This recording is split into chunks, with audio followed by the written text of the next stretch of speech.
T-Waster, comment tu vas? Bon, aujourd'hui, faut qu'on parle. Oh là là, je le vois venir, il va nous emmener où encore? Ouais, je sais, généralement quand je commence comme ça fait un petit peu peur. Mais à un moment donné, la pratique du crossfit, bien qu'on adore ça, faut quand même pas non plus faire n'importe quoi. Et faut apprendre un petit peu à se gérer. Alors, on en parle dans la vidéo. Mais avant, faut que je te dise peut-être un truc. Eh, surprise, générique.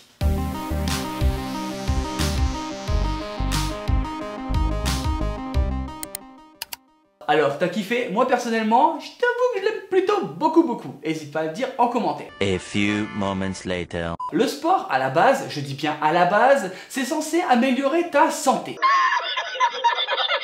Si bien sûr t'enlèves le fait que quand tu te cartouches au crossfit, t'es parfois plus un déchet qu'une mamie de 95 ans dans un fauteuil roulant. Et je sens encore l'odeur de la peinture fraîche. Mais bref, il faut quand même le dire, oui, c'est pour la santé. Mais c'est aussi une drogue. Mais non. Ah si. Mais non. Si, je t'assure. It's not meth. Alors certes, c'est pas aussi relou que de l'ecstasy, la cigarette, l'alcool, etc. Mais ça a quand même des sacrés désavantages parfois. Dans le sport, on te parle souvent de cercle vertueux. En mode que si t'arrives à faire du sport régulièrement pendant à peu près 3 semaines, ça devient une habitude, tout ça, youhou, génial. Seul problème à cette affirmation, comme t'es un être humain, ben généralement tu vas galérer à doser. Tu veux le problème? Bref, on veut toujours plus et ça, et ben c'est la merde. Parce qu'il faut savoir aussi se reposer, ça. On est d'accord. Mais petit à petit, ça peut aussi empiéter sur ta vie en général. Je comprends rien. Je te vois venir avec ton ouais, mais moi j'aime bien que ma vie elle tourne autour de ça parce que c'est important. Ouais, mais non. Parce que faut pas oublier que le but de notre existence. Oh là, Jordan, on avait dit pas de trucs trop perchés aujourd'hui. Oh, mais ça va, tu me laisses, oui? Bref, il faut quand même remettre certaines choses à leur place et réfléchir un petit peu. Parce que par exemple, si tu refuses une invitation de ta famille que t'as pas vue depuis 6 mois juste parce que tu dois aller woder. Tu penses pas que ton entraînement, il peut attendre un petit peu ou même une journée? Sois pas con. Il y a quand même un truc que beaucoup de personnes comprennent pas. Si tu dois rater ton entraînement, même pendant une semaine, t'inquiète. Le monde va pas s'arrêter de tourner et en particulier pas le tien. Rater plusieurs trainings pendant une semaine ou deux ne va pas te faire régresser comme si tu n'avais jamais commencé. Si tu pars en vacances et qu'il n'y a pas de box juste à côté de ton hôtel, t'inquiète pas, je sais, tu vas pleurer, c'est dur, c'est une grosse épreuve, mais je suis certain que tu vas trouver autre chose à faire et que tu vas probablement survivre et même passer de très bonnes vacances.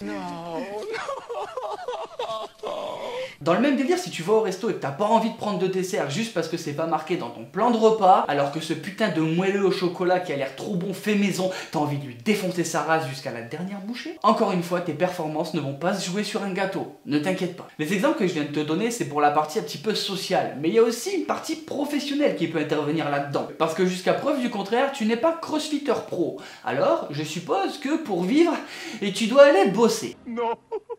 Mais si demain tu as une opportunité de la part de ton patron qui te donne un nouveau poste avec des nouveaux horaires, ou alors il te dit tu dois partir en déplacement pour une formation, etc. Moi je crois pas qu'il y ait de bonnes ou de mauvaises situations. Quand il t'annonce cette nouvelle, t'es d'abord un petit peu content et après tu vas te dire que ça commence à chambouler un petit peu toutes tes petites habitudes et que tu pourras peut-être plus t'entraîner comme avant, mêmes horaires avec les mêmes gens, etc. Bon, bien sûr, faut imaginer. Alors, qu'est-ce que tu vas faire? Est-ce que tu vas vraiment refuser cette opportunité professionnelle? Quitte à rester au même poste toute ta vie, à râler parce qu'au bout d'un moment ça va forcément devenir chiant, et donc peut-être de finir frustré et de plus avoir d'ambition au travail. C'est à ce moment-là que faire la part des choses c'est important. Le crossfit, normalement, allez, si t'es chaud, c'est 2 heures, 2 heures et demie par jour, grand max, et vraiment si t'es motivé. Combien de temps tu passes au travail par jour? Ah ouais, je crois que ça doit être pas loin de 8 heures minimum. Ah non! Ah ça y est, j'ai compris! Tu vois, je profite un petit peu de ce coup de gueule en vidéo pour essayer aussi d'avoir ton avis. Parce que plus ça vient avec les comptes selfie, athlète, machin, truc, plus cette vision de je veux être comme un athlète pro avec le quotidien d'une personne normale apparaît. Et ce que je trouve dangereux, c'est que ce genre de message, ça peut amener une espèce de psychose sur notre propre mode de vie. Parce qu'on va se donner des contraintes, des limites, on va devoir avoir une organisation mais hors du commun, alors que même les athlètes, eux, n'ont pas par exemple la contrainte du travail. Vu que leur boulot à eux, bah c'est le sport. C'était drôle quoi. Et le risque dans tout ça, c'est qu'au bout d'un moment, tu vas avoir une putain de désillusion. Parce qu'en n'ayant pas le même cadre, tu peux pas arriver au même résultat. Je pense vraiment que ce serait con de gâcher une expérience de crossfit, de sport, etc.